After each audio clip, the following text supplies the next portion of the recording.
ये कहानी आपके दिमाग को हिला कर रख देगी, आपकी सोचों को तब्दील कर देगी और आपकी ज़िंदगी बदल देगी। दुनिया की तारीख का सबसे काबिल जादूगर हैरी हॉडनी नाम का ये शख्स दावा करता था कि मुझे किसी भी जेल में डाल दो, मैं 1 घंटे से भी पहले उस जेल का लॉक खोलकर वापस बाहर आ जाऊंगा। जब ये दावा इसने किया तो डिफरेंट जेल्स वालों ने इससे रब्ता किया ये चेक करने के लिए कि आया इसका ये दावा सच भी साबित होता है या नहीं। तो जब इसको जेल में डाला गया तो ऐसे ही होता कि ये 1 घंटे से भी पहले उस जेल के लॉक को खोलकर वापस बाहर आ जाता। तो लोगों ने ज़रा देखना शुरू किया कि आखिर ये करता क्या है। तो उनको कुछ यूँ समझ आई कि ये अपनी बेल्ट के अंदर से एक फ्लेक्सिबल स्टील का रॉड निकालता है, उससे ये जेल के लॉक के साथ कुछ छेड़खानी करता है और अपने जादू से उस जेल के लॉक को खोलकर वापस बाहर आ जाता है। और ऐसा करने में इसको 1 घंटे से भी कम का टाइम लगता है। अब ये इतना फेमस हो चुका था कि हर दूसरा शख्स इसके बारे में बात करता था और यूं समझा जाता था कि ये शख्स अब अनस्टॉपेबल है, इसको शिकस्त नहीं दी जा सकती। अब एक बहुत बड़ी जेल थी इलाके में और उस जेल के मालिकान ने सोचा कि क्यों ना हम भी इसको टेस्ट करें और उन्होंने इसको अपने पास इनवाइट किया और कहा कि आओ और हमें भी करिश्मा करके दिखाओ, मगर हमारा दावा है कि तुम इस जेल के लॉक को खोल नहीं सकोगे। जब हैरी हॉडनी वहाँ पर गया तो लोगों ने तालियां बजाकर इसका इस्तकबाल किया और लोगों को यूं लगता था कि इस दफ़ा भी हैरी हॉडनी जेल के लॉक को 1 घंटे से भी कम वक्त में खोलकर वापस बाहर आ जाएगा, इसमें कोई बड़ी बात नहीं है। मगर उन जेल मालिकान ने एक ख़ास चालाकी लगाई और उन्होंने इसको ये कहना स्टार्ट कर दिया कि ये जेल का दरवाज़ा दुनिया का सबसे स्ट्रॉन्ग दरवाज़ा है, इसका लॉक सबसे मजबूत है और तुम इसको कभी भी खोल नहीं पाओगे। जब ये बात हैरी हॉडनी को की तो हैरी हॉडनी का थोड़ा सा कॉन्फिडेंस नीचे हुआ, कम हुआ। उसने ये फील करना स्टार्ट किया कि वाकई में क्या ये दरवाज़ा दुनिया का स्ट्रॉन्ग दरवाज़ा है और अगर ऐसा है तो शायद मैं इसको ना खोल पाऊँ। हैरी हॉडनी ने फिर भी हिम्मत ना हारी और वो कोशिश करता रहा। उसने उसी रॉड से जो कि उसने बेल्ट से निकाला था उसने कोशिश करना शुरू कर दी उस लॉक को खोलने की और ऐसा करते हुए उसको 30 मिनट से ज़्यादा हो गए थे। अब जैसे जैसे टाइम गुजर रहा था हैरी हॉडनी अपने जज्बात पर काबू नहीं पा रहा था, उसको गुस्सा आ रहा था और शदीद गुस्सा आ रहा था और बेबसी भी उसको फील हो रही थी क्योंकि ऐसा इससे पहले कभी नहीं हुआ था कि वो बार बार नाकाम होता चला जाए। अब टाइम गुजरता चला जा रहा था और 1 घंटा भी गुजर गया और अब वो कोशिशें अपनी मज़ीद तेज़ करता चला जा रहा था। 1 घंटा गुजरा, 2 घंटे गुजरे, 3 घंटे गुजरे और अब 4 घंटे गुजर गए और उसने फिर हिम्मत हार दी और उसने गुस्से से अपना हाथ उस जेल के दरवाजे पर मारा तो उसने ये देखा कि वो जेल का दरवाज़ा तो लॉक था ही नहीं। यानी जिस दरवाजे को वो खोलने की कोशिश कर रहा था और जिसको खोलने में वो नाकाम होता चला जा रहा था और जिसके बारे में ये कहा गया था कि ये जेल का दरवाज़ा दुनिया का स्ट्रॉन्ग तरीन दरवाज़ा है, यानी इसका लॉक अनब्रेकेबल है, वो तो लॉक था ही नहीं और वो अपना सर पकड़कर बैठ गया और इसी वजह से उसका वो मैकेनिज्म काम नहीं कर रहा था क्योंकि जब दरवाज़ा लॉक होगा तो तभी उसका वो मैकेनिज्म काम करेगा और अब जब दरवाज़ा खुला हुआ था तो उसका वो मैकेनिज्म ही नहीं काम कर रहा था और इसी वजह से वो नाकाम होता चला जा रहा था। अब ज़रा इमेजिन कीजिए कि क्या वो दरवाज़ा दुनिया का स्ट्रॉन्ग दरवाज़ा था?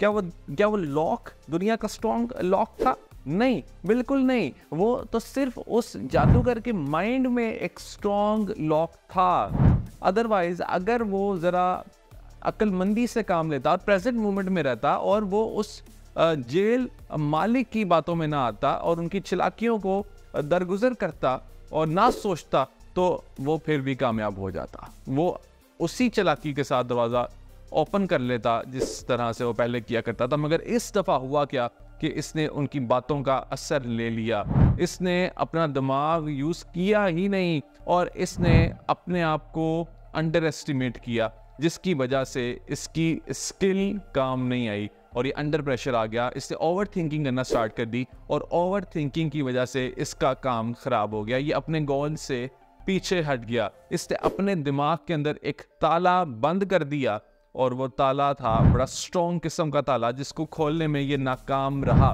बेशुमार लोग मुझसे जब मशवरा करने के लिए, काउंसलिंग के लिए राब्ता करते हैं, तो वो जो बातें मुझसे शेयर कर रहे होते हैं उसमें से 95% ऐसी चीज़ें होती हैं जो कि उनके लिमिटिंग बिलीव्स होते हैं। अब ज़रा सोचिए कि हमारी ज़िंदगी में कितनी दफ़ा हमने तालों को बंद किया होता है। इसी तरह एक शख्स गुजर रहा था एक सर्कस के पास से और उसने देखा कि कुछ हाथियों को एक जंजीर से बांधा गया है।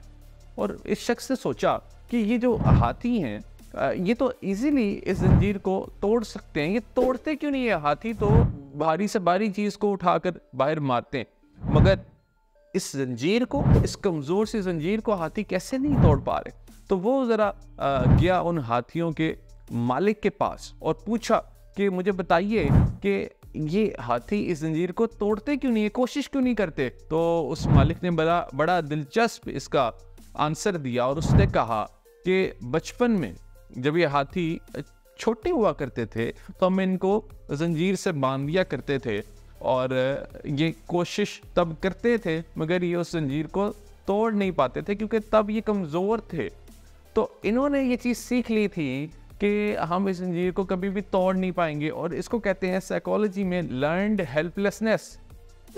यानी आप ये सीख जाते हैं कि आप ये काम कर ही नहीं, आप समझते हैं कि वी आर हेल्पलेस और हम इस काम को नहीं कर पाएंगे।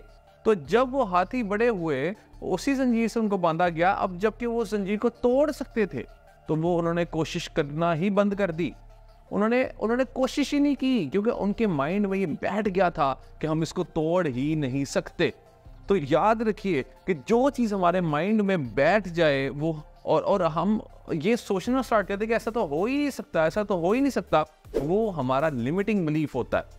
क्यों? क्योंकि हमने इसको कभी चैलेंज नहीं किया होता। और इसी तरह से बेशुमार ऐसे लिमिटिंग बिलीव्स होते हैं जो कि सारी की सारी जिंदगी हमारे माइंड में बैठ जाते हैं। लिमिटिंग बिलीव्स होते हैं, ये ऐसी जंजीरें होती हैं जो कि हमें जकड़ कर रखती हैं और हम इनको तोड़ नहीं पाते। क्यों? क्योंकि हमने अपने आप को कभी ये कहा ही नहीं होता कि हम इनको तोड़ सकते हैं। हमने कभी वो हिम्मत नहीं दिखाई होती इनको तोड़ने की, क्योंकि हमने एक्सेप्ट किया होता है कि हम तो ये कर ही नहीं सकते। तो याद रखिए कि इंसान के दिमाग में हर रोज 60 से 70 हज़ार ऑन एवरेज सोचें आती हैं, और ये 60 से 70 हज़ार जो सोचें आती हैं इसमें से 95 to 96% सोचें ऐसी होती हैं जो कि हमारे किसी काम की नहीं होती हैं, नेगेटिव सोचें होती हैं। और इन्हीं सोचों की वजह से हम अपनी ज़िंदगी में नाकाम से नाकाम तर होते चले जा रहे होते हैं, और हम ओवर थिंकिंग इतनी शदीद करते हैं कि इससे हमारी सारी की सारी ज़िंदगी जो है वो तबाह हो जाती है। और हम क्रिएटिविटी को भी अपनी किल कर देते हैं, हम अपनी इंटेलिजेंस को किल कर देते हैं, हम अपनी हैप्पीनेस को किल कर देते हैं, और हम आगे बढ़ ही नहीं पाते। क्यों? क्योंकि हमारे अपने दिमाग के अंदर हमने ताले लगाए होते हैं, और ये जो ताले होते हैं इनको तोड़ने की ज़रूरत होती है, जो कि हम अनफॉर्चुनेटली नहीं तोड़ते। और ओवर थिंकिंग हर रोज़ इतनी ज़्यादा करते हैं कि उसका कोई फ़ायदा नहीं होता, और गलत जगह पे अपनी एनर्जी को हम यूज़ करते रहते हैं जिसका कोई रिजल्ट नहीं निकलता। तो अभी अपने आप से सवाल कीजिए कि आपने अपनी ज़िंदगी में किन चीज़ों के बारे में सोच रखा है कि ये काम तो मैं कर ही नहीं सकता। वो आपका लिमिटिंग बिलीफ है। ज़रा कमेंट करके बताइए कि वो कौन से ऐसे काम है कि जिनके बारे में आपने सोच रखा है कि मैं इस काम को कर ही नहीं सकता। ये वीडियो अपने दोस्तों के साथ लाजमी शेयर करें ताकि वो भी अपनी ज़िंदगी में कुछ नया कर सकें और ओवर थिंकिंग के इस ट्रैप से बाहर आ सकें।